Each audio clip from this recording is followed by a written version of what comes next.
हैं, ना हम लोग फाइल का प्रयोग कर सकते हैं, वहां हम किसका प्रयोग करते हैं? चीजर का। चीजर का प्रयोग किस लिए करते हैं? चिपिंग करने के लिए प्रयोग करते हैं। इसके लिए करते हैं चिपिंग करने, ठीक है।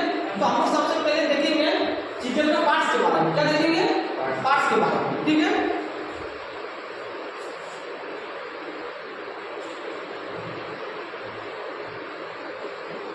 पार्ट्स, जैसे कोई भी चीज बनता है बहुत सारे पार्ट्स मिलकर बनता है, बनता है नहीं? जैसे हमारा शरीर है तो हमारा शरीर भी बहुत सारे अंग मिलकर बना है, जैसे हाथ हो गया, पैर हो गया, हेड हो गया, है ना? उसी तरह से चीजर भी है, 2-3-4 पार्ट मिलकर एक चीजर बना है, ठीक है। तो हम लोग देखते हैं चीजर कैसा दिखता है। इस टाइप का चीजर दिखता है, कैसा दिखता है? इस टाइप से चीजर दिखता है, ठीक है। अब देखो चीजर में जो ऊपर वाला पार्ट है इसको बोलते हैं हेड। क्या बोलते हैं? इस पार्ट को हम लोग बोलते हैं हेड।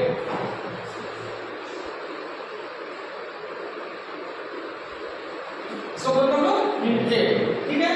जो बीच वाला पार्ट है इसको बोलते हैं बॉडी। क्या बोलते हैं? बॉडी। बॉडी,